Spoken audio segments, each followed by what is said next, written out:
अब अगर हम देखें तो हमारे पास जो ब्लड ग्रुप है वो हमारे पास एक है ए, एक है बी, दूसरा है ए बी और तीसरा है ओ। ये हमारे पास उसके ऊपर जो कंपोनेंट है उसको दिखाया गया है जो अभी हमने डिस्कस किया। अब अगर हम सबसे पहले इस चीज़ की बात करें कि हमारे पास इनके एंटीबॉडीज़ किस तरह से हैं, जो बॉडी है प्लाज्मा है उसके अंदर कौन से एंटीबॉडीज़ आते हैं, तो ए वाला प्रोड्यूस करता है एंटीबॉडीज़ बी वाला प्रोड्यूस करता है एंटीबॉडीज़ ए बी हमारे पास कोई भी एंटीबॉडीज़ बॉडी में प्रोड्यूस नहीं करेगा, और ओ वाला हमारे पास एंटीबॉडीज़ ए भी प्रोड्यूस करता है एंटीबॉडीज़ बी भी। अब अगर हम इसकी एंटीजन की बात करें तो हमारे पास इसके एंटीजन में हमारे पास इस पे होता है ए पे एंटीजन ए, बी पे होता है एंटीजन बी। ए बी में मैंने आप लोगों को बताया कि दोनों है तो एंटीजन ए और एंटीजन बी दोनों होंगे, और ओ वाले ब्लड ग्रुप में कोई एंटीजन नहीं होगा। इस वजह से इसको यूनिवर्सल डोनर कहते हैं। और ए पे चूँकि दोनों एंटीजन है तो ये यूनिवर्सल एक्सेप्टर है, यानी ये कबूल करने वाला है।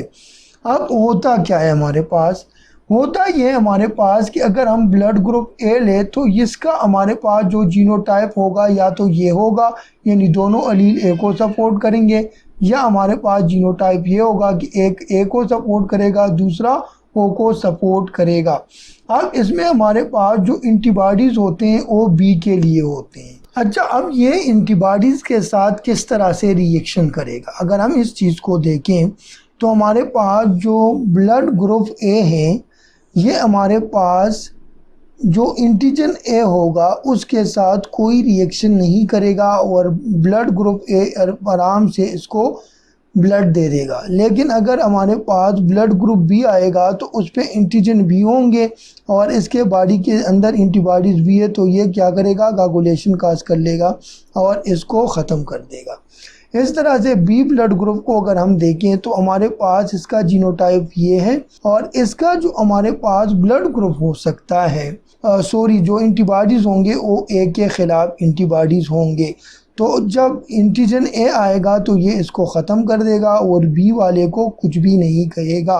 इसी तरह से अगर हम ए बी के ब्लड ग्रुप को देखें तो इसमें हमारे पास एंटीजन ए और बी दोनों मौजूद होते हैं, तो ये हमारे पास एंटीबॉडीज़ नहीं रखते, ना ए के ख़िलाफ़ ना बी के ख़िलाफ़।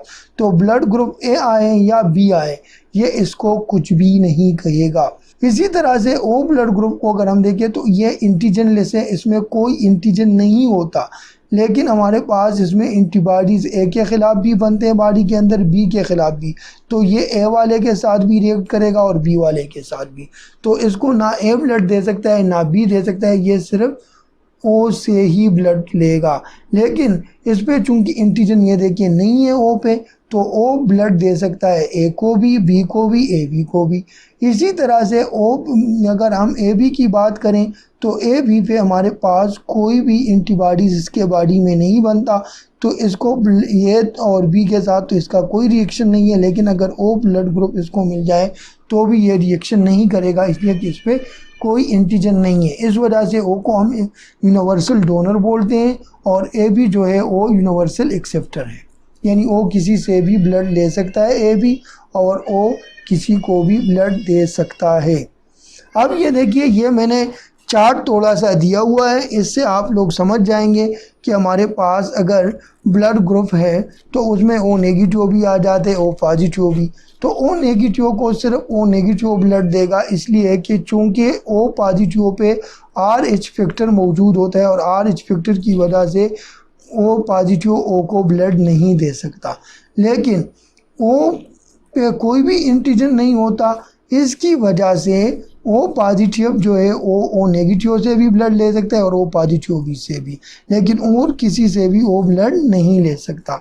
इसी तरह से अगर हम ए पॉजिटिव की बात करें तो ए पॉजिटिव ओ नेगेटिव से भी ब्लड ले सकता है, ओ पॉजिटिव से भी, और ए नेगेटिव और ए पॉजिटिव दोनों से ले सकते हैं। इतना याद रखिएगा कि पॉजिटिव वाले जो है वो हमारे पास ब्लड नहीं दे सकते नेगेटिव वालों को, और नेगेटिव वाले ब्लड ग्रुप ए पॉजिटिव वालों को ब्लड दे सकते हैं अपने ग्रुप के अंदर, यानी अगर ए नेगेटिव है तो ओ ए पॉजिटिव को ब्लड दे सकता है। अब इसका जो डोनर है, डोनर के लिहाज से तो ये हुए और ये इसका एक किस्म से डोनर नहीं बन सकते। अगर हम बी की बात करें तो ये पूरा चार्ट है, इसको आप दे सकते हैं। ए बी पॉजिटिव है तो इसको सब ब्लड दे सकते हैं, ए बी नेगेटिव है तो इसको सिर्फ नेगेटिव वाले सारे ब्लड दे सकते हैं। अब अगर आप लोगों ने देखा कि कोविड में कुछ अरसा प्लाज्मा का बड़ा जिक्र चला कि प्लाज्मा की डोनेशन हो, तो प्लाज्मा की डोनेशन ब्लड ग्रुपिंग के एक किस्म से आप समझे अपोजिट है, और ये आपको समझ आ रही है कि ओ वाला प्लाज्मा ले सकता है एक किस्म से ओ से भी, ए से भी, बी से भी, ए बी से भी। अब देखिए ए वाला है तो ए वाला हमारे पास जो है वो सिर्फ और सिर्फ ए से और ए बी से प्लाज्मा ले सकता है। बी वाला को देख ले तो बी वाला ओ से और ए से, और ए बी वाला हमारे पास प्लाज्मा जब लेगा तो सिर्फ ए बी से लेगा, यानी वो हमारे पास किसी और से प्लाज्मा नहीं लेगा। यानी प्लाज्मा के केस में ओ यूनिवर्सल एक्सेप्टर है, यूनिवर्सली वो किसी से भी प्लाज्मा ले सकता है। और ए बी जो है वो हमारे पास यूनिवर्सल एक किस्म से क्या है, डोनर है, यानी वो किसी को भी प्लाज्मा दे सकता है। ये देखिएगा इधर ये ए बी दे रहा है, इधर भी ए बी दे रहा है, इधर भी ए बी दे रहा है, इधर समझ आ रही है ये चीज़ आपको। अब वजह क्या समझ आ रही है इसमें, तो जो वजह समझ आ रही है काइंडली वो कमेंट में बता दीजिएगा कि क्यों हमारे पास प्लाज्मा के केस में अपोजिट बात बन रही है। यानी पहले केस में तो यही था कि ह्यूमन के बॉडी के अंदर एंटीबॉडीज़ बन रहे थे और उस एंटीबॉडीज़ के ख़िलाफ़ बॉडी रिएक्ट कर रही थी। इस वजह से जो एंटीजन बॉडी में एग्जिस्ट कर रहे थे वही एंटीजन हम दे सकते थे या वो ब्लड दे सकते थे जिसमें कोई एंटीजन ना हो। अब कोई दूसरा एंटीजन आएगा तो उसके ख़िलाफ़ बॉडी रिस्पांस करेगा। मसलन कोई ए ब्लड ग्रुप है और उसमें बी हम डालेंगे तो वो बी के ख़िलाफ़ रिएक्ट करेगा, या बी वाला है तो वो एक के ख़िलाफ़ रिएक्ट करेगा।